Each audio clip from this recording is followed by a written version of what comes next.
Нұрила мен Қарақайдар. Сонымен Нұрила бұлақ басында жалғыз үй болып отыра береді. Бәйдібектің екінші зайыбы Зәріп болса, соның алдында Шаян өзені бойындағы жайлауға қонғанды.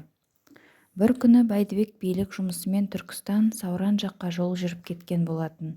Мұны естіп алған сайрамдық Қарақайдар деген қарақшы қасына сабаудай 10 шақты жігітті ертіп алады да Бәйдібек байдың жылқысын барымталауға Боралдай жаққа аттанады. Бұлар қу даламен келе жатып бір бұлақтың басында отырған жалғыз үйді көріп, соған қарай ат басын бұрады. Бөтен адамдардың тура өз үйіне бет алғанын көре салып, Нұрила әжесінің кимешегін киіп, кемпірге ұқсап, киіз үйдің қасына отыра қалады. Аттылар жақын келеді. Іштеріндегі мұртты қара шойпақ кісі атынан түспестен, бұл кімнің үйі деп сұрайды. Біздің отағасының үйі. Отағасының аты кім? Бәйдібек би. Өзі қайда? Түркістан жаққа жолаушылап кеткен. Шөлдеп келеміз, сусын бар ма? Нұрила оларға ешкінің сүтінен ұйытылған айран құйып әкеледі. Мұртты жігіт айранды менсінбей қасындағы серіктеріне ұсынады. Олар айранды сіміріп алып, тағы сұрайды. Нұрила тағы әкеліп береді. Жігіттер оны да тауысып қояды. Екі зерен айран берген соң, мырзалар айран таусылды дейді. Мұртты жігіт, оқасы жоқ жігіттер сусындаса болғаны, мен нан ауыстейін. Нұрила оған жаңа піскен бір күлше нанды ұстатады. Мұртты күлшені шетінен опырып жейді. Күлшең тәтті екен, не қосып едің? Деп сұрайды. Өз емшегімнің сүтіне илеп пісіріп едім. Пәле, Алланың рақымына қараңыз. Сіз бізге ана, біз сізге перзент боп қалдық қой. Сізді ұмытпаймыз. Қайтарда соға кетерміз. Осыны айтып, олар жүруге ыңғайланады. Сол кезде араларынан шегір көз бір жігіт, Бәйдібек байдың жылқысы қайда деп сұрайды. Нұрила сезіктене қояды. Оны қайтесіздер?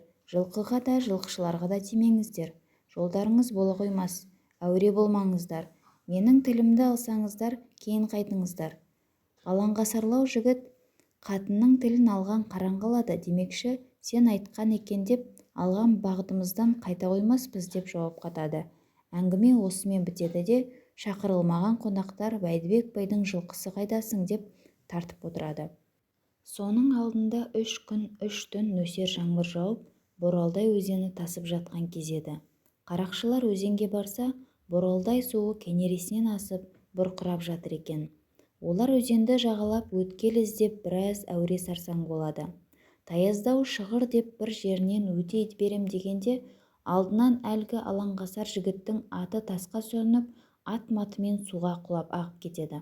Тағы бір екеуі шүңетке түсіп кетіп, аттарынан айырылып, өздері өлдім-талдым дегенде малтып жағаға әрең шығады. Сонда қара мұртты жігіттер болмас, кейін қайтайық, әлгі кемпір тегін адам емес екен.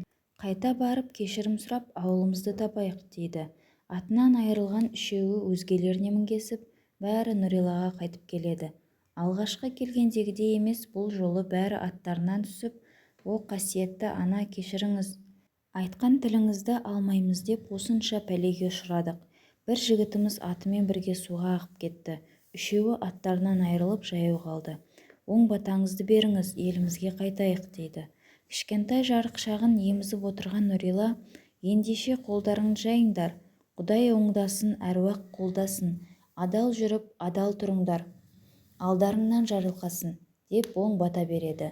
Осы кезде әлгі қарақшылардың бастығы Технат мама деп оған тағзым етіпті. Сіз маған шын ана болдыңыз. Құдай-ақ, нағыз әулие келі ана екенсіз. Біз енді түсіндік. Бұл Қарақайдар атанып қарақшылардың басшысы боп кеткен түркмен жігіті екен. Оның шын аты Айдар Нұркелекұлы еді. Кезінде Қызыр Қожа ханның әскербасы болыпты. Ол өле-өлгенше Нұриланы Технат мама деп, Боралдайда болса Боралдайға, Ташкентке барса Ташкентке, Түркістанда жүрсе Түркістанға әдейі барып, сәлем беріп, Нұриланың батасын алып жүретін болыпты. Жұмысы оңғарылып ақ жолға түсіпті. Міне содан былай қарай Бәйдібек бидің кіші әйелі Нұрила домалақ ана аталып кетіпті.